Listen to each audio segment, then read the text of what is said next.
Hi, I'm Romi. And I'm Nicole. Welcome to the Her Pursuit Pod, where we share our journey of building our business, The Daily Drip, a dynamic media platform that provides content and community for more than 4,000 South Florida female CEOs, founders, business owners, executives, and professionals. Whether it's through our newsletter, events, or this podcast, our hope is to inspire your next big move and arm you with the tools you need to crush it. So tune in on your drive to work, wind down with us after a long day as we share our journey and the journeys of other remarkable business leaders on Her Pursuit. Hi, everybody, and welcome back to another episode of Her Pursuit. My name's Nicole. I'm the co-founder of The Daily Drip, and I'm here today with my partner in crime, Romi Wallach. And we are joined by two very special people today. We have a special episode to highlight an organization in the community that's very near and dear to our heart. So I want to introduce and thank Tiffani Dhooge for joining us today. She is the president and CEO of Children's Harbor. And we also have Miss Karen Ross, who's with us, a board member, a Daily Dripper. Actually, Tiffani, you're a Daily Dripper too. So it's the Daily Drip by Children's Harbor today. And we're going to talk all things children, childhood, and making it better. So Tiffani, why don't you tell us a little bit about what Children's Harbor is and how you serve the community? Well, thank you for having us, and thank you for dedicating this time to us, because this is huge. Well, Children's Harbor is a nationally accredited child welfare organization, and we are exclusively dedicated to serving teenagers. Wow. Yes. Wow. By choice. Yes. Light a candle. We have everything we do. The kids that we serve, teenagers that are in foster care, I should specify that. So the kids that we serve have lived through egregious, unspeakable trauma, physical abuse, sexual abuse, human trafficking. They've been removed from their families and placed in what we call protective supervision, because the harm that they have endured has been so traumatic that they are just not safe at home. And they're brought to our campus because they're under protective supervision. And our job is to come alongside them. And it sounds so cliche, but to meet them where they're at. That really is the first step, to meet them where they're at, because every child that comes in has lived a different story, and they're all in a different place in their grieving cycle. So you meet them where they're at. You try to help them wrap their brains, wrap a 15-year-old brain around something like rape from a family member, wrap their brains around what has happened to them, and then move beyond that to a place of strength. That's what we do in a nutshell. So everything we do within our continuum of care is measured against, is this going to help us or help them move forward, become stronger, whether that's on our main campus or on our second campus, which is dedicated to helping kids who've aged out of foster care navigate through the early stages of adulthood, affordable housing, wraparound case management, workforce readiness. So two separate campuses. One serves minor children, one serves kids who've aged out of foster care, but both the same. I can't even imagine that. I can't imagine what it must be like to be staring into the face of a 15-year-old that's gone through some of these things and even know where to begin with that. But is Children's Harbor then essentially like a group home? Yes. We do not use the word group home because it is definitely a targeted, villainized concept nationally at this point. The trend at this point in our industry, in our field, is that group care is bad. Children should be placed in homes, and I agree with that. Children should be placed in homes with a dedicated parent or a caregiver. That is the best case scenario. I'd be the first one to say, my kids, I've got several kids on campus that would thrive in a home with a dedicated parent, but there's not enough homes. There's not enough homes. And so group care does have a place. And there are some teenagers that do not want to go live with someone else's family. They want to go home. They want to go back to their neighborhood, to their bed, to their pets, they're not ready to be assimilated into someone else's family structure. So there is a place for group care, but we don't use the word group care because it is so villainized in the media at this point. We are a community. We do everything we can to create a space that feels like home for our kids. We're not trying to replace your home. We're not trying to replace the people that you love. We're just here to support you during this time so that you can overcome. That's so interesting that the way you put it is that, they're not ready to assimilate in someone else's home and someone else's family. I didn't even think of it in that way because you think trauma and you think naturally you want to be as far removed as that as possible, but these traumas are happening at home. That's got to be very complex. Well, if you think about it with your own family, that's where you're supposed to feel the most safe and trust.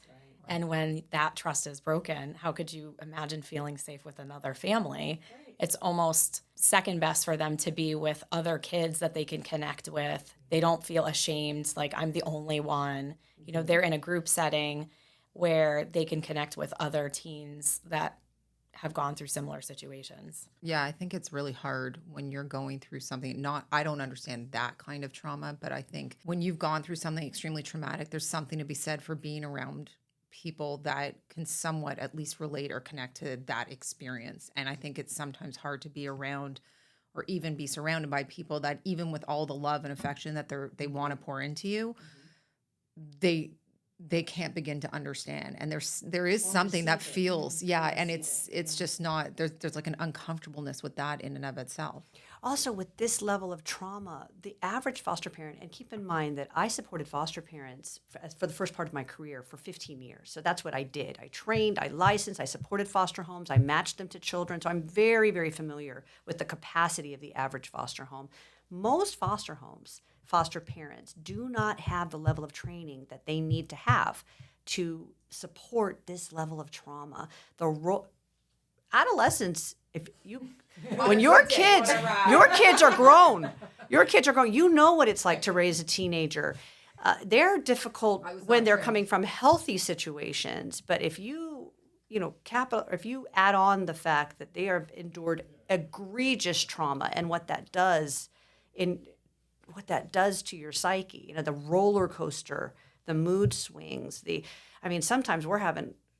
Last week, I can tell you about last week, we had a birthday party because we celebrate birthdays. As you should. As you should, but believe it or not funded. If we are able to celebrate birthdays, it's because someone like you decided to adopt one of our kids and make sure that they had a birthday party. But nevertheless, we had a birthday party and we were all having a great time. And all of a sudden it went south. I don't know why it went south. What happened? The person's whose birthday it was? Yes, everything she got triggered during the birthday celebration and just erupted and had it's not really a tantrum. It's more like an explosive sort of angry, and everything went south. The party was done. And we were all looking at each other like, what just happened? So after, it's been about a week, we come to find out she'd never had a birthday party. And then that triggered all of the love that she was receiving, triggered this response of, why didn't they love me? Right. Why doesn't the people that she loves the most? Right. And so all of those memories, all of that from all of the, I'm not verbalizing it correctly, I'm sure, but Like overwhelming. It's overwhelming. And it's like, why didn't they love me? Like she's not able to even receive what we're giving her because she's so broken about what she's never had. And so then just sabotages. And so the average foster parent isn't going to be able to, she's not grateful. If she doesn't want to be here, then maybe she should go somewhere else. We're just trying to help you. They don't understand trauma and they are not trained at the level that they should be to manage the ups and downs of this level of trauma. So it is complicated. These situations are so complex that you can't possibly be prepared for an average person. Like this is what people like yourself and like why you have trained professionals. Mm-hmm. You mentioned that, ultimately these children love their families and they just want to go home. How often does that happen? Is that like the majority of the case, or are these children typically with you or at Children's Harbor for? The primary goal of foster care is always reunification, whether that's with a birth parent, whether that's with a grandparent or an aunt and uncle or a family member that lives out of state, just like you would want. If something happened to you today and you got into a car accident with your spouse, and where's your kid going? My mom, my dad, my sister. Please don't place them with my mom. Place them with my sister, okay? But not every family has that support system. So the primary goal is always reunification. But with the kids that we are serving, they're teenagers. And most family members are more than willing to take an infant or a younger child, but when you have a teenager who's really grieving and really struggling, that manifests itself in behaviors. I want to help, but I really just can't have that around my kids. Or I want to help, but we don't have enough space. Or I really want to help, but I got to work and he won't go to school. And I can't leave him at home by himself. So there's all of these reasons why family members can't step up. If you're not a family member, little known fact, and you just want to help Sebastian because something happened to Nicole, you're not getting any kind of assistance from the state. No one's coming to help you pay for childcare, all of those ads. So she might love you like a sister, but cannot afford the childcare associated with Sebastian's care. Right. And so he's going to foster care. No chance. I'll pay for all of it. He's not going. But to respond to your, and when it comes to teenagers and the level of trauma that these birth families are experiencing, it is few and far between that actually go home. Most of the time they age out of the foster care system. They're coming at 16 and their families just can't get their act together, for lack of a better word, in time before the child ages out. So most of our kids are being, from the moment they get there, they're assigned to a life coach, they're assigned to an academic liaison. We have a learning center on campus to help them get back on track, and they're being prepped for adulting. They're being prepped for, we're not saying you're never going home, but we're just preparing for the fact that they're going to be with us until they're 18. You're picking up in the gap. Yes, you're filling the gap. And how many of them, do they all transition to that next campus when they adult out? Like how all have the option. They all have the option. They all have the option. We have 34 apartments on our Browns Harbor campus, and if they want to, and I'm not going to look you in the eyes and tell you that every kid wants to. Not every kid wants to change their life. Some of our kids, I'd say about a third, go right back to the cycle of dysfunction. And ultimately it's because they believe, they believe that their mom really wanted to, that she was a victim, and that the state, the state made her give them away. They made her, but that she did everything she could. And often they will run back to the dysfunction, and it takes about a year, and they're knocking on our door again. And they're saying, I get it now, and I need help.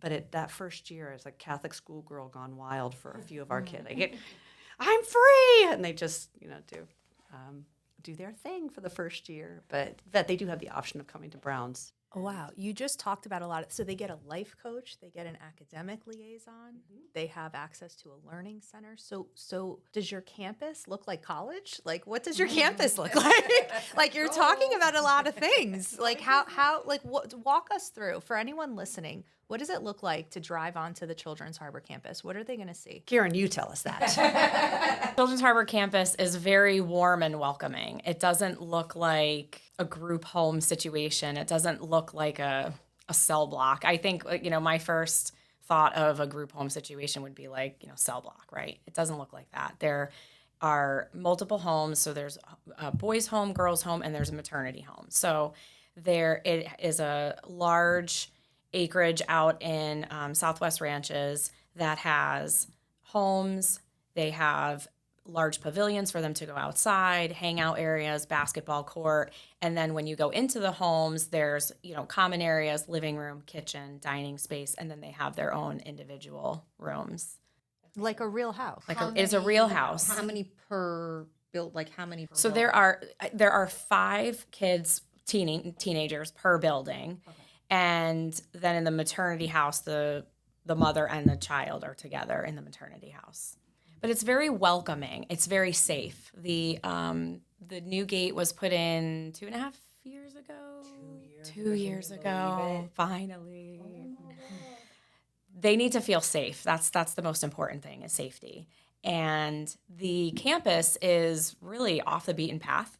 So I think that's great because they're away from any danger that can happen, but then danger is always going to come to them, right? So the only danger are the therapeutic raccoons that come from the Everglades at night on campus. But they have a security gate, and it's warm and welcoming, and there's landscaping, and there's a playground, and there's picnic tables.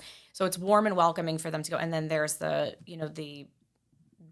offices, the administrative offices that are on campus. And Romi brought up a good point, and you had mentioned too, Karen, that being around other people like you can be very helpful in like the healing process and just feeling, I guess, seen, heard, validated, understood.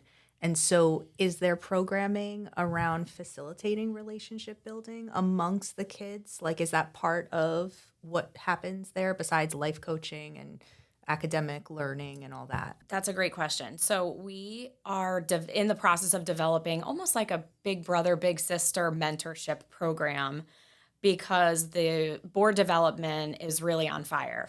So a lot of board members are seeing the need for mentorship of either a seasoned professional, a sports coach, an academic coach, maybe someone that's interested in art. I try to get involved in the agency, not just as a board member, but, donating, board member, mentor. I've done financial literacy at Browns Harbor. And so there's all these needs that are there. And if we had board members and other community members that were involved in a program that we could pair multiple mentors with the appropriate teen, they could really thrive in an environment of talking to someone that's just not on campus or looking forward to someone coming and visiting. So the board is actually, myself and Ari we're actually involved in developing that program right now. So I'm hoping within the next 6 months, it's fully ready to roll out. When you talk about mentors, do any of the kids who aged out come back to mentor some of the kids on the campus? So maybe like Browns Harbor? Yes, we have a round table. We call it the round table. We don't call it the youth council because that's old. That's dated. It's just not cool. It's the round table. And so the 17-year-olds on campus we target the 17-year-olds. Sometimes I've got 16-year-olds that are grown enough to participate in the round table, and they go back to Browns Harbor. They all meet together once a month, and the Browns Harbor young adults lecture. That's really what they're doing. They're like, go to school. They keep telling you to go to school. You got to go to school. Like, I wish I had listened to them. When Miss Cynthia tells you to get up, get up. That's what they do. It's hysterical. I wish I could find, like, secretly, like, I'm trying to film it because it's hysterical to me. Because these are the same kids that were on main campus. So don't tell me what to do. And now they're like, go, just do what they say. I have to cook my own food now. Like, it's so funny to watch them mentor each other. And it's interesting what they choose to speak into, because we don't dictate that.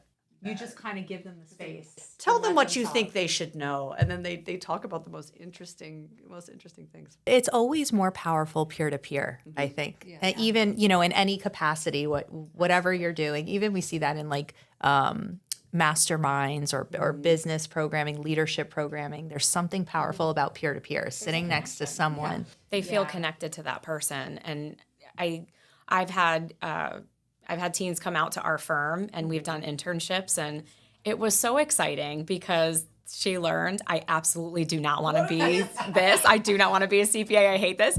And then when I met up with her after she came and interned, she was so hesitant and like almost embarrassed that she didn't want to be an accountant. And I said, I'm so happy you came to intern with me, so you know this is not for you. Right. Hearing things from adults about what they should do and what they like, that's all well and good, but they need to talk to other people that they can connect with, that understand what they've been through, that understand the journey that's ahead of them. And I love that. I love that peer-to-peer.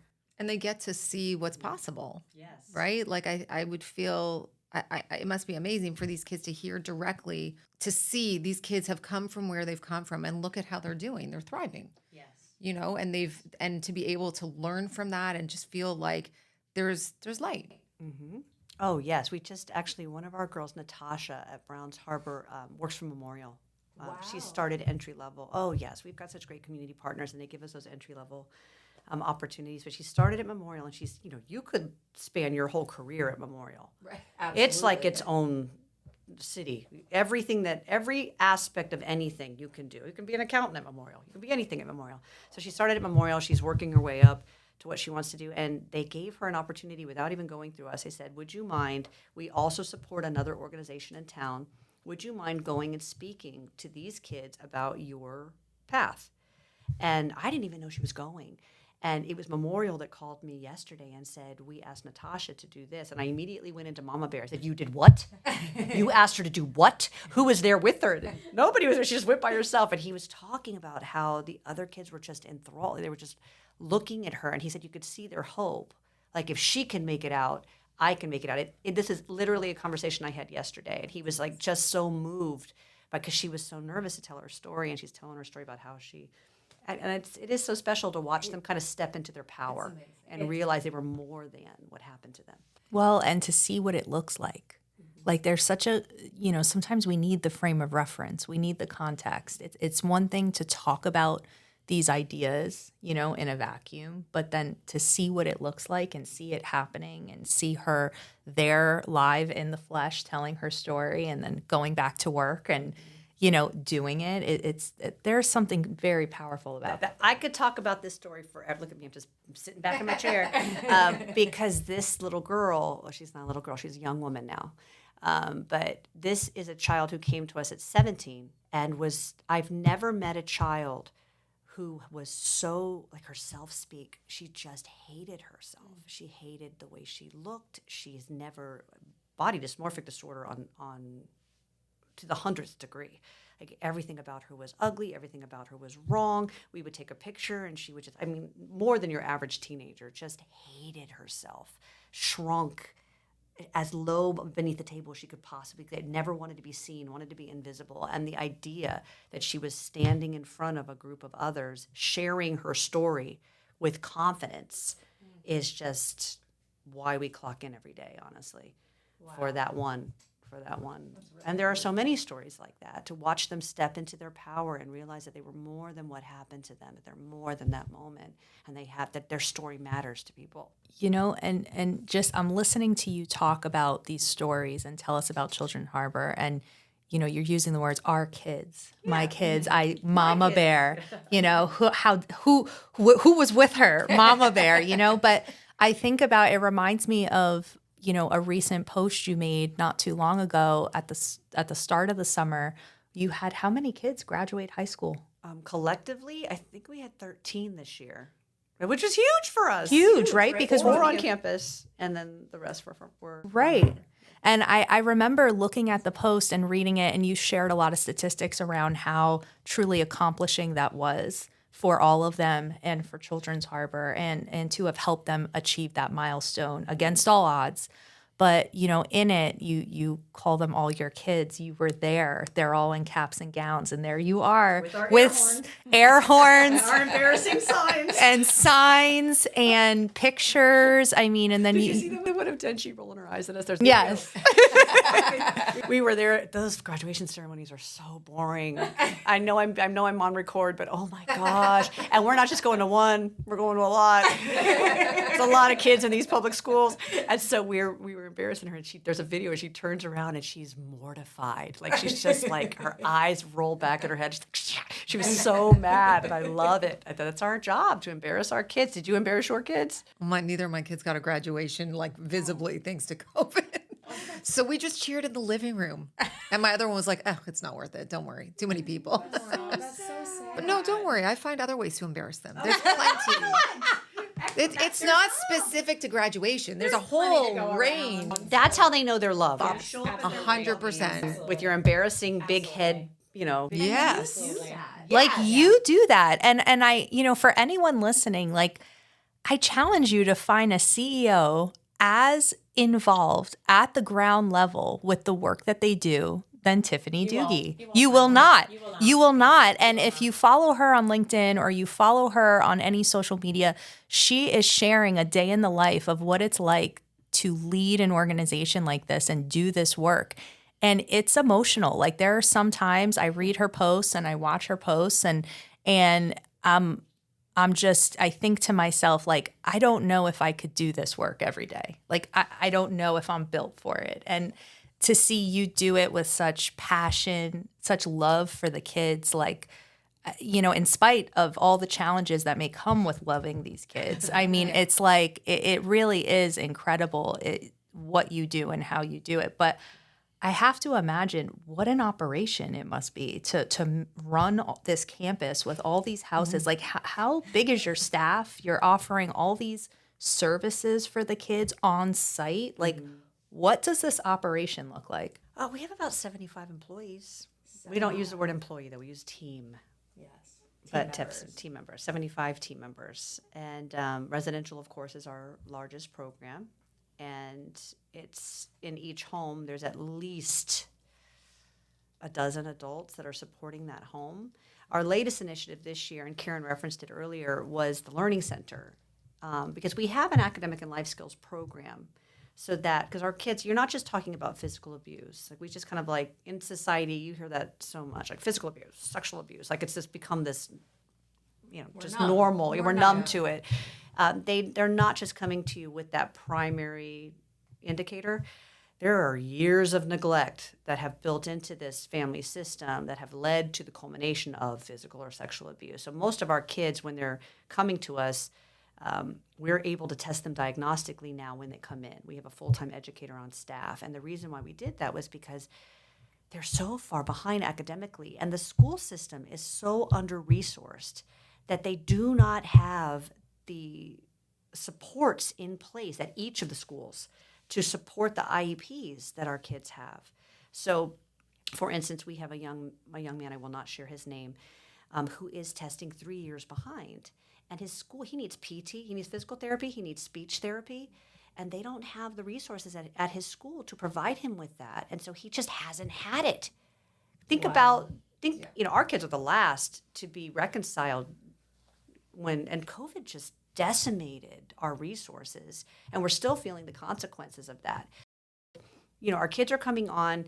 Thanks to a grant from the Community Foundation of Broward, we were able to launch this learning center, and it was so essential for us because we're now able to diagnostically assess them when they come on campus, cross-reference that against their documentation, their trauma documentation.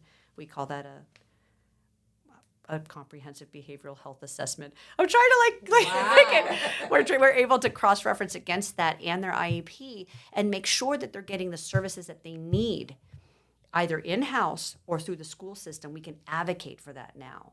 And the only reason we're able to do all of these extra things is because of private funding. The state is not funding this. Just going to ask, where does this money come from? All donors? But no, you have some state-funded We have some state, and that's the problem. Like most people will look at an organization like ours and they go, well, you get state funding, you're fine.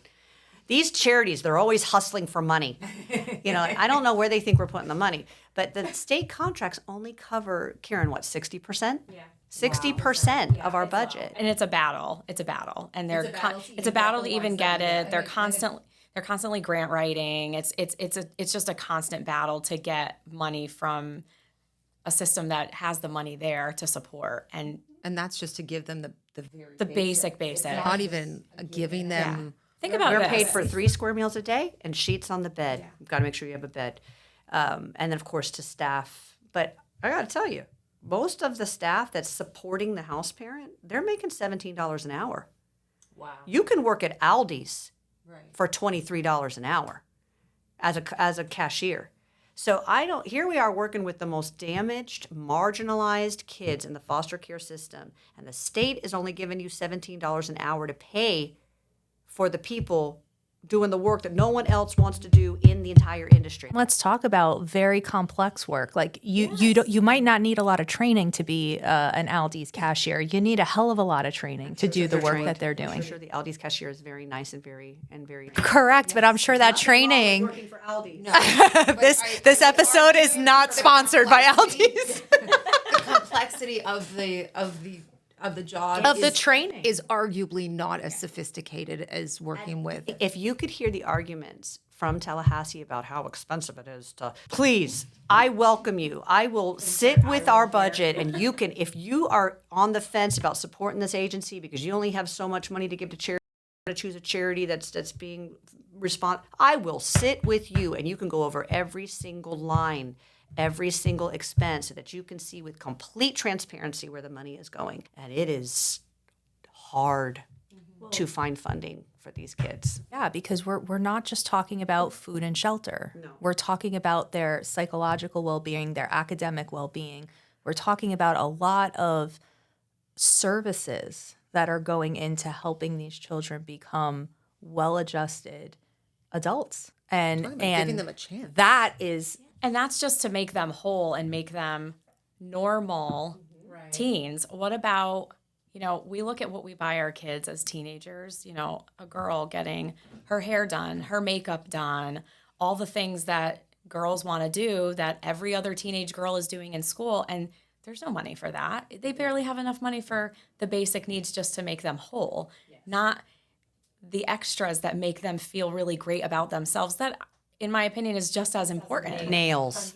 Nails, the conversations about nails, because it was a big stretch for us to add hair into the budget. Hair braiding, our girls get their hair braided every 2 months, and that is expensive. If you have ever had to that is expensive. It's like $200 to $250 to get their hair braided every 2 months, and their hair care, also expensive. So that was a big push to find the funding to make sure that they regularly get their hair and that they feel confident about themselves. But nails are not in the budget yet. And they all want their nails done. And I mean done. Like their friends have. Right. The pointy nails that make you scared with all of the bling on it. They want their nails done. And so the constant conversation of, I want my nails done. And it's so, they're so upset about it because they're transferring. Why can't I just be like everybody else? Right. And but it's so expensive. It's like $60 a set. Yeah. That's just a little minimal. But if you multiply that by 24 girls every month. There's any nail bars out there. Oh, yes. Hello?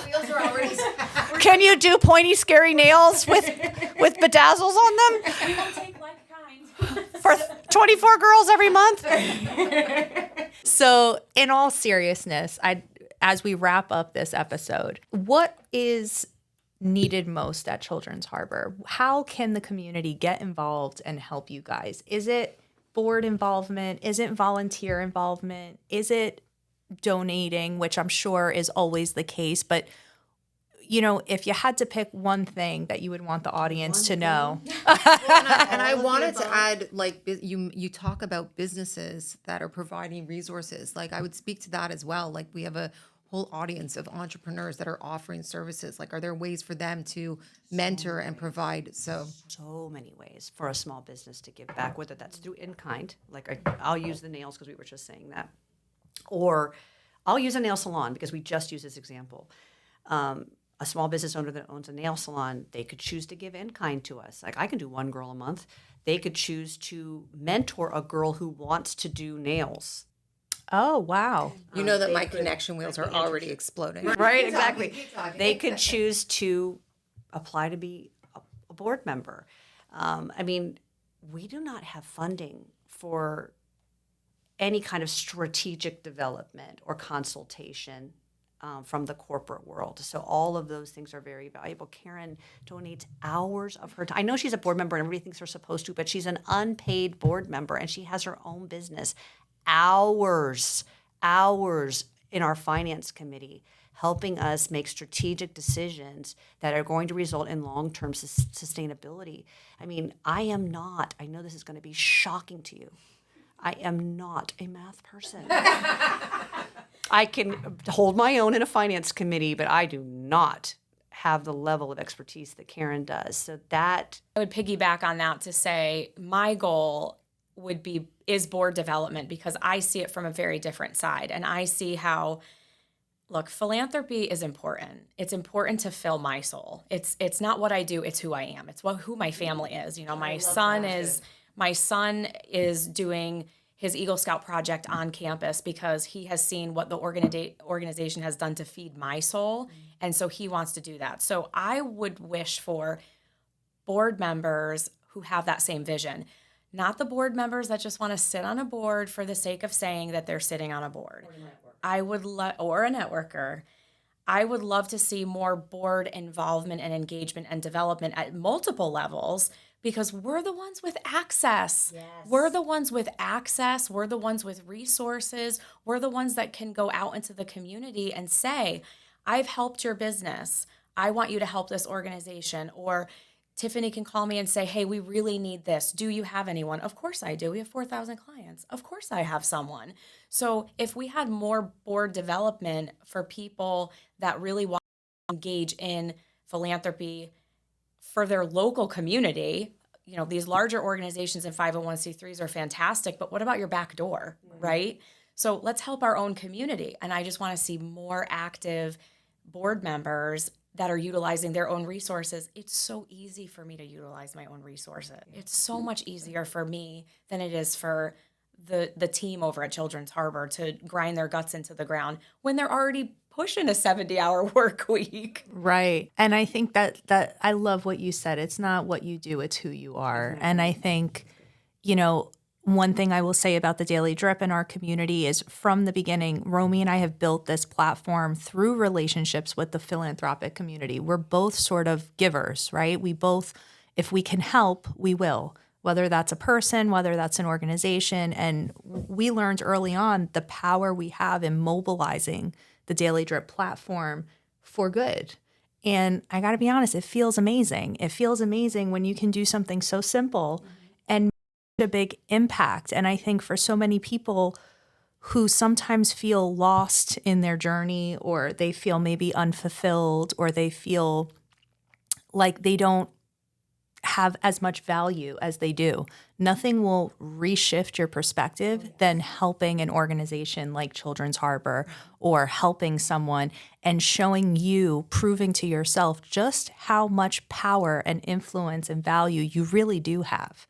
And we all have it, whether it's an introduction, whether it's our time, our talents, our skills, whatever we're going to give. But I do think that the Daily Drip community and audience is absolutely a community of givers. That is the tie that binds. And so for anyone out there listening, I encourage you to go to childrensharbor.org and learn how you can get involved. There's so many ways to get involved, small, medium, large.